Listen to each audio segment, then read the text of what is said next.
रंग बिरंगी तितलियों पर जान देने वाले लोग 3 पीस सूट पहनकर भला हिरण कैसे पकड़ेंगे, वो भी काले हिरण। अपनी किस्म के अनोखे काले हिरणों को पकड़ने का एक अभियान शुरू हुआ पिछले हफ्ते मध्य प्रदेश में, लेकिन हिरण पकड़ में नहीं आए। विविधा मृग प्रसंग रिपोर्ट राजेश बादल की।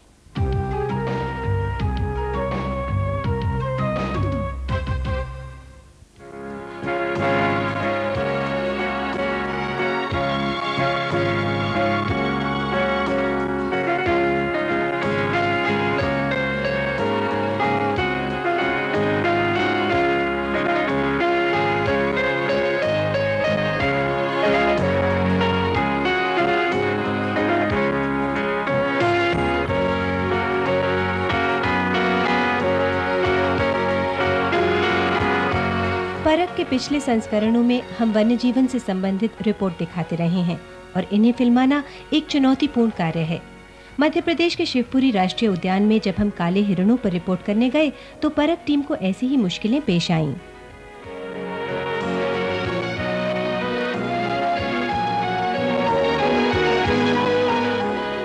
हिरणों की इस प्रजाति में केवल नर ही काला होता है और वो भी वयस्क होने के बाद।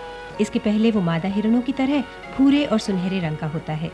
मजे की बात यह है कि उद्यान की स्थापना लुप्त होती सोन चरैया के संरक्षण के लिए की गई थी। वो तो नहीं हुआ, अलबत्ता हिरणों की संख्या जरूर बढ़ती चली गई। सोन चिड़िया को बचाने के लिए सोन चिड़िया अभयारण्य करेरा का घोषित किया गया, और क्योंकि वो अभयारण्य के रूप में घोषित हो गया तो वहाँ पे जितनी भी वाइल्ड लाइफ थी उस सभी वाइल्ड लाइफ का संरक्षण होने लगा। काले हिरणों की एक विशेषता ये है कि ये बहुत प्रोलिफिक ब्रीडर होते हैं, बहुत तेजी से इनकी जनसंख्या बढ़ती है, तो इसके कारण काले हिरण बहुत बड़ी मात्रा में बढ़ गए, बहुत बड़ी संख्या उनकी हो गई। काले हिरणों की संख्या बढ़ने से दो नुकसान हुए। एक तो ये कि उनके कारण सोन चरैया के अंडे नष्ट हुए, दूसरे भोजन की तलाश में उन्होंने ग्रामीणों के खेतों पर धावा बोलना शुरू कर दिया। गांव वालों को इस समस्या से मुक्त कराने के लिए काले हिरणों को पकड़ने के प्रयास शुरू किए गए, लेकिन चतुर चपल हिरणों की तेज रफ्तार के सामने सारी कोशिशें बेकार साबित हुईं।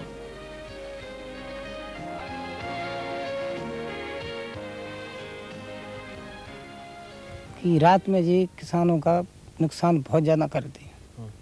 अगर किसान खेत में रहता है तो साहब हकीकत है, मैं भी साहब किसान हूँ, तो घर चोरी हो जाती है उसकी, और यहाँ रहता है तो साहब यहाँ जी चोरी हो जाती है। खूब नुकसान है वो, वे तो खूब चलते हैं दिन रात, रखाए नहीं तो वे वचन नहीं देते, दिन रात रखाने पाते हैं। रात भर जागते हो? हाँ, रात भर जगते हैं। हमारी दिक्कत का महाराज सब बिल्कुल पूरी खेती नष्ट कर रही है। चना नहीं बचे, मसूर नहीं बचे, गेहूं नहीं बचे, फली नहीं बचे, कुछ नहीं उनकी माँ बच पाता। पकड़वाओ इसको, या मतलब जिन्हें आँखें ले जाओ, या मरवा दो हमें, तो जो माँ बाल बच्चे कहाँ से पाले, रात दिन जहीं डरे है, ना काऊ की मंजूरी कर पा बेदा तो मत जहीं परे है, ना काऊ की मंजूरी कर पा रहे, ना कहता देख पा रहे, मतलब जहीं परे हैंगे और जहीं बैठेंगे, कोई कुछ काम ही नहीं कर पा रहे। आखिरकार एक अमेरिकी संस्था और देहरादून वन संरक्षण अभियान ने मिलकर काले हिरणों को पकड़ने की नई पहल की। फरवरी के पहले हफ्ते में उन्होंने अपना अभियान शुरू कर दिया।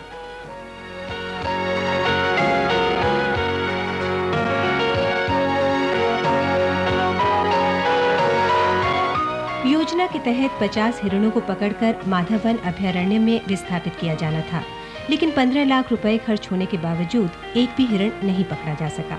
दरअसल अमेरिकी तकनीक भले ही अमेरिका में सफल रही हो, मगर भारतीय हिरणों की प्रजाति अलग है और ये बात नजरअंदाज कर दी गई। चूंकि ब्लैक बक एक एंटीलोप फैमिली का जानवर है, तो हर इस जानवर की जो जिस परिवार का होता है उसकी अपनी कुछ विशेषताएं होती हैं। ये कुछ तो होता है कि उनका बिहेवियर कुछ आवास के कारण अलग होता है, कुछ उनकी जो बेसिक कैरेक्टर्स होती हैं वो एक फैमिली में, जैसे हम आदमी हैं तो हमारे आप कुछ समानताएं हैं, वैसे ही अगर ये एंटीलोप हैं तो ये चाहे यहाँ हो या अमेरिका में हो, इनकी कुछ समानताएं हैं। तरीका तो सब एक ही बात है कि हिरण पकड़ाई तो नहीं आएंगे। पहले भी मैंने बता दिया था डॉक्टर साहब को कि साहब आप तो फेल हो गए, आप हिरण नहीं पकड़ पाओगे। क्यों? मैंने कहा साहब हम इसको प्रयास करके बैठे हैं, एक भी नहीं पकड़ पाया। समस्या की एक वजह यह भी है कि उद्यान की जमीन वन विभाग के पास नहीं है। 1/3 भूमि राजस्व विभाग की है, जबकि बाकी ग्रामीणों की है। ऐसे में एक उपाय हिरणों के बजाय गांव वालों का विस्थापन भी हो सकता है।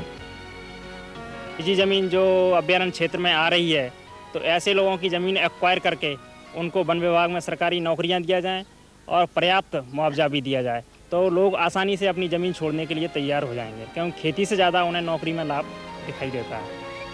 बहरहाल तमाम कोशिशों से साबित होता है कि काले हिरणों को पकड़कर उनका विस्थापन करने या गांव वालों को उनकी शरारतों से बचाने का काम काफी कठिन है।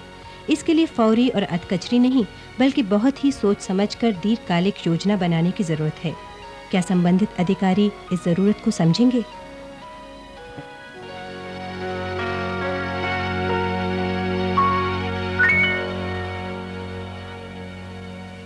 काले हिरणों का विस्थापन करके समस्या सुलझाना आसान लगता तो है, पर वास्तव में यह अत्यंत कठिन और असंभव सी प्रक्रिया है।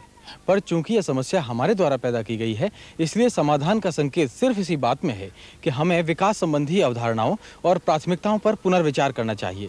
परख के लिए शिवपुरी जिले के करेरा सोनचरैया अभयारण्य से मैं राजेश बादल।